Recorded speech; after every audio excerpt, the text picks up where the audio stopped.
kulikuwa na washukiwa wakubwa ambao walikuwa katika serikali wakati huo. Mmoja akiwa ni waziri wa kilimo ambaye alikuwa Mithika Linturi. Na aliwakalia ngumu. Ndio.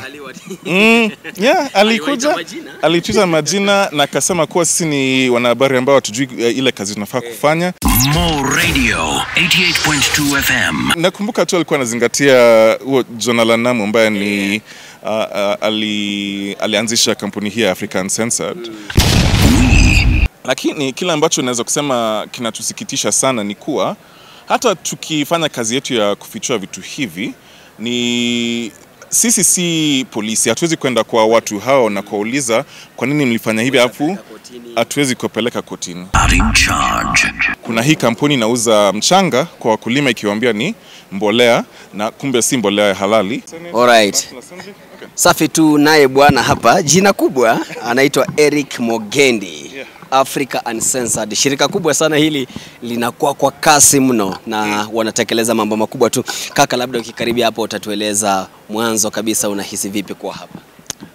Nafurahi sana kuwa hapa kwa sababu ni nafasi kubwa kwetu sisi kama watu ambao tunafanya kazi ya uchunguzi na investigative journalism, kwa sababu kuna watu wengi ambao wametoka sehemu tofauti za bara yetu ya Afrika, wamekuja afu tumehojiana na tumekuja kujadili jinsi nafasi hii ya wanahabari inaweza kusonga mbele, na pia jinsi tunavyoweza kushirikiana kama wanahabari kutoka nchi tofauti na tufanye kazi pamoja, na pia tuweze kufanya tusaidiane, kwa sababu mara nyingi unakuta kuwa wanahabari wanapata shida katika hii harakati yao ya kufanya hii kazi, na ni vizuri kuona jinsi wanahabari wengine katika nchi tofauti wanafanya kazi yao, na pia watu wengine ambao wanafanya kazi kuwasaidia wanahabari, kama kuwapa pesa za kufanya kazi au pia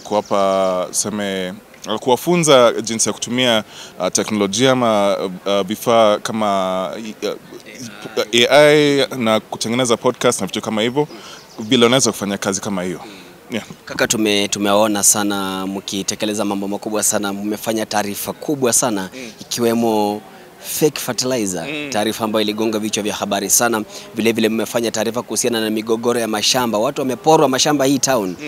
Na taarifa zenyewe zimeibukia kushinda tuzo na mataji mbalimbali kama vile tunazungumzia Kuza Awards, tuliona mwaka uliopita, mwaka 2023 mlishinda karibu tuzo 12. Nakumbuka tukiwa kule hoteli ya Safari Park. Katika hii safari yote kaka, ni nini ambacho nyinyi kama Africa Uncensored mmejifunza hasa kutokana na mada hii nzima yote ya Baraza Media Lab? Mmejifunza nini?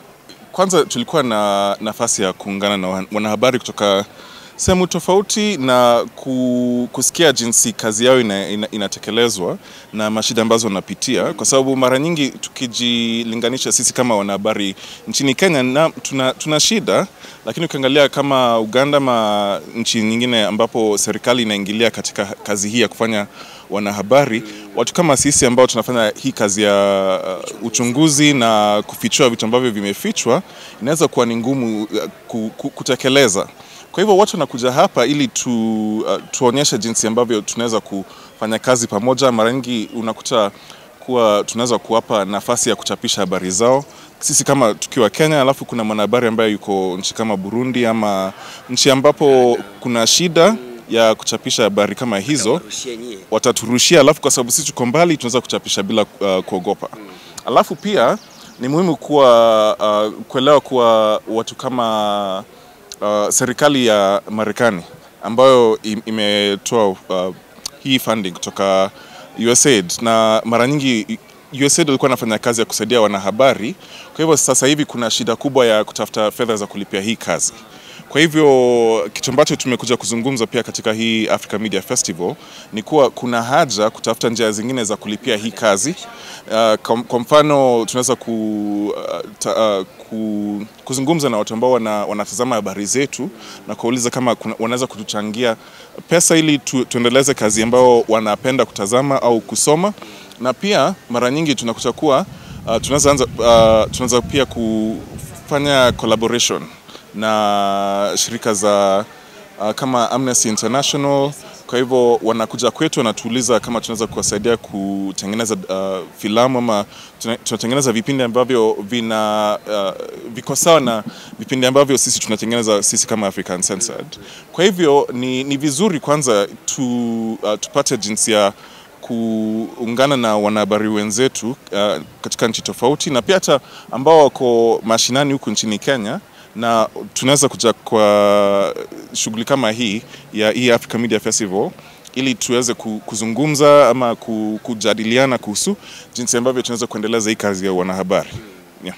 Kaka, tukizungumzia swala hilo nitakurejesha bado kwa taarifa ambayo mlifanya uchunguzi kuhusiana na mbolea feki.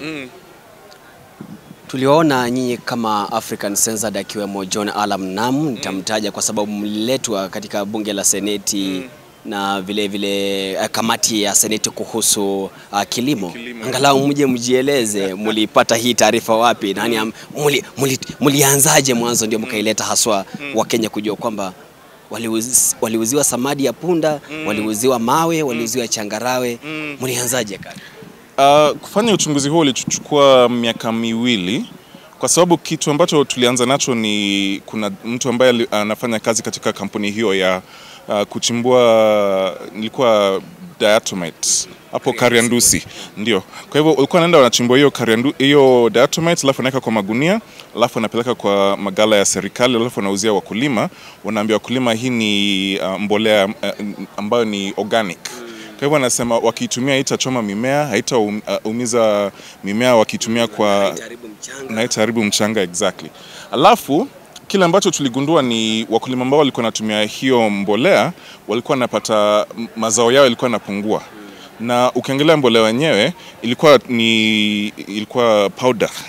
Na ukiangalia hizi mbolea zingine kwa sababu ili mbolea yenyewe ichukuliwe na mimea lazima iwe na madini yote, na pia lazima iwe soluble. Lazima ikiingia kwa maji, ikiingia kwa maji ndio mmea uweze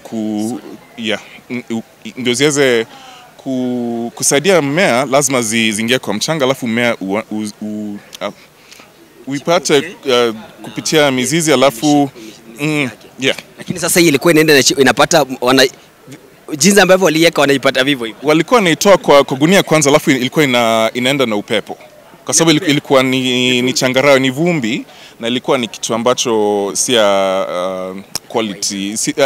Ilikuwa mbaya, na wakulima wenyewe walikuwa wamezoea kutumia mbolea nyingine. Kwa hivyo walikuwa wanasema hii ni gushi, hii mbolea si halali na haisaidii wakulima. Kwa hivyo sisi tulianza na huo na whistleblower ambaye alikuja kwetu akatuambia kuna hii kampuni inauza mchanga kwa wakulima ikiwaambia ni mbolea, na kumbe si mbolea halali. Kwa hivyo walitaka tuhamasishe wananchi kuhusu mradi huu wa kuuzia wakulima wa sehemu tofauti nchini, kwa sababu ilikuwa mradi wa serikali wa kuuzia wakulima mbolea ya bei chini, bei nafuu. Kwa hivyo kuna mtu ambaye alikuwa anapewa pesa na serikali kuuzia wakulima, na wakulima wenyewe walikuwa wanaenda kwa magala ya NCPB kununua mbolea hii, alafu walikuwa wanapelekwa kwa sehemu tofauti ili wanunue kuliko mbolea hizo ambazo zilikuwa kwa gala za NCPB. Na kwa kuhakikisha kwa wakulima walikuwa wananunua hii mbolea ambayo ni gushi, ilisababisha wakulima wengi wapate hasara. Kwa sababu kuna wakulima ambao wanatumia kupanda mimea ya kula, pia kuna walikuwa wanatumia kupanda mimea ya kuuza, na kwa kutumia mbolea hii tuliona kuwa walipata hasara kwa sababu kile ambacho walitarajia imee haikumea vilivyo. Na tulipata kuzungumza exactly. Kwa hivyo tulizungumza na wakulima wengi, na kuna wengi ambao walitaka kuzungumza lakini waliogopa kuzungumza nasi kwa sababu walijua kuwa sisi ni wanahabari, na kama tukiwaweka kwa hicho kipindi wataanza kutafutwa. Lakini kuna wakulima kama 2-3 ambao wako Siaya ambao walikubali kupigwa, ambao walisema ni sawa, wacha nionekane, na lakini kile ambacho najua ni hii mbolea ambayo nilinunua ni gushi na haikunisaidia. Na akatuonyesha vile alinunua, akatuonyesha gunia yenyewe ilikuwa na hiyo muhuri ya KEBS, ilikuwa na hiyo muhuri ya kuonyesha ni KEBS imethibitisha kuwa ni halali, na lakini tuligundua kuwa hata kama ilikuwa na hiyo muhuri haikuwa halali, na KEBS wenyewe pia walikuja wakasema wakasema kuwa hawakuwa wamefanya uchunguzi wa kutosha, na baada ya kufanya uchunguzi wao waligundua kuwa hiyo mbolea ilikuwa si halali. Kwa hivyo kazi kama hii ya kufichua vitu ambavyo vimefichwa na kusaidia wananchi kujisaidia ili wapate kugundua vitu ambavyo vinafanyika ama vinafanywa na serikali ama vinafanywa na watu ambao wanafikiria kuwa wanawajali, lakini wanagundua kuwa wanawakandamiza ama wanasaidia wakandamizwe zaidi. Hiyo ndio inatusaidia sisi kama Africa Uncensored, inatuonyesha ni wapi ambapo tunafaa kuzingatia kazi zetu za ufichuzi na uchunguzi. Labda kaka, kwa dakika moja tu utatueleza, nyinyi mlifanya nafasi yenu mkarusha mpira kwa serikali iendeleze na pale ambapo nyinyi mliachia kwamba mmefichua, basi sisi tumeeleza kwamba kuna shida, kuna kasoro hapa. Lakini sasa angalia, mwaka umekwisha, tumeanza mwaka mwingine, hatuna taarifa zozote, hatuna ripoti yoyote kutoka kwa idara za uchunguzi. Tunazungumzia NIS, DCI ambao walisema tunachunguza, vile vile serikali yenyewe ikasema kwamba tunachunguza. Hadi kufikia sasa kaka, Wakenya hawajarejeshewa fedha zao. Walikuwa wameahidi kwamba tutawapatia mbolea nyingine as a compensation to what you lost. Sasa kile ambacho tumeona sasa ni kulikuwa na washukiwa wakubwa ambao walikuwa katika serikali wakati huo. Mmoja akiwa ni waziri wa kilimo ambaye alikuwa Mithika Linturi. Na aliwakalia ngumu. Ndio. Alikuja, alituita majina na akasema kuwa sisi ni wanahabari ambao hatujui ile kazi tunafaa kufanya, lakini hicho Kiingereza ambacho ile lugha alitumia. Alikuwa nakumbuka tu alikuwa anazingatia huo John Alanamu ambaye ni alianzisha kampuni hii ya Africa Uncensored. Anauliza sasa huyo ni nani na anataka nini kwangu. I've never met him. Alafu John Alan mwenyewe akapiga simu katika studio na akamuuliza kwa nini anashinda akimtafuta, akimuuliza maswali, na tulikuwa tushaenda kwa Senate na kwa bunge, wakaona kipindi hicho, wakauliza tulienda kwa maabara gani kufanya huu utafiti. Tukaonyesha pia tulikuwa na tulikuwa na kila kitu ambacho tulitumia katika hiyo ripoti, na tuliulizwa maswali hadi ikafika wakati ilikuwa tuseme in camera, wanahabari nakumbuka tukiambiwa tuondoke ili mtoke, alafu tukaulizwa maswali zaidi kuhusu utafiti wetu na vitu ambavyo tulifichua na vitu ambavyo pia tuligundua ambavyo hatukuviweka kwa kipindi hicho cha Fertile Deception. Lakini kile ambacho naweza kusema kinatusikitisha sana ni kuwa hata tukifanya kazi yetu ya kufichua vitu hivi, ni sisi si polisi, hatuwezi kwenda kwa watu hao na kuuliza kwa nini mlifanya hivi, afu hatuwezi kupeleka kotini, na pia hatuwezi kuuliza maswali zaidi ya tuseme mimi naweza kuuliza afisa wa serikali kwa nini hafanyi kazi yake. Lakini sasa ikifika wakati wa kuuliza maswali kama utajiri wako umetoka wapi, nani anakulipa, unafanya nani kazi zaidi ya wananchi ambao walikupigia kura, hapo sasa ni nafasi ya serikali kuingilia. Na mara nyingi unakuta kuwa serikali yenyewe haitaki uliza maafisa kama hawa maswali kama hayo, kwa sababu wanategemea maafisa hawa labda wafanye kazi ambao wanasiasa wanataka ifanywe. Kwa hivyo sisi tunaona ni vizuri kufanya tu kile ambacho tunaweza kufanya kuhamasisha watu. Tunaachia serikali waamue kile watafanya nao, kwa sababu pia kuna kazi ya wanahabari, tuseme sisi tunaitwa the fourth estate, kwa sababu sisi ndio tunasaidia wananchi na tunakuja kuelezea wananchi nini inafanyika na kwa nini tuseme vitu viko vile vilivyo. Kwa hivyo kuna executive, kuna hao wabunge au wako kwa Senate na magavana na MCA. Sisi tuliwapigia hao kura, kwa hivyo wanafaa kutufanyia sisi kazi, lakini mara nyingi wanatufanya sisi tuwe ni kama ni wanatukumbuka tu wakati wa uchaguzi. Tunakaa watumwa wakati ambapo tunawafaa wao, wakishamaliza na nasi wanatusahau. Na pia kuna koti, kuna mahakimu, kuna judiciary, majaji wako hapo, mawakili na watu ambao wanaweza kuchukua vitu ambavyo tumechapisha wavipeleke kotini, alafu waseme hii ndio evidence, ama tuseme kwa karatasi. Tunapiga naye. Yeah. Kwa hivyo tunaweza kuwapa watu ambao wanataka kuanzisha kesi kama hizo jinsi ya kuanzisha kesi. Na pia kuna polisi na kuna hao wengine ambao kazi yao ni kulinda wananchi. Lakini ikifika wakati wa sasa kuwakumbusha watu hawa jinsi ambavyo wanafaa kufanya kazi, sisi hatuwezi. Kwa sababu sisi kazi yetu tu ni kuwapa watu ujumbe, alafu kile ambacho tutafanya na ujumbe huo, hiyo ni yao. Kwa hivyo si kazi yetu, si kazi yetu sasa kufuatilia kuuliza kesi hii imefika wapi. Isipokuwa sasa kurudia kesi hizi ambazo tunazingatia, alafu kufuatilia na kuuliza maswali kama huyu ambaye alifaa alifungwa jela ndio ama la. Alafu zaidi ya hiyo hatuwezi kufanya kitu chochote. Kwa hivyo kile ambacho naweza kusema ni kinatupa motisha zaidi ni kwa sababu hiyo ripoti ya mbolea gushi na kitu ambacho tuseme vitu ambavyo vilifichuliwa baada ya sisi kuchapisha hiyo documentary ilionyesha kuwa kulikuwa na kesi zaidi ya hiyo ambayo tulifichua.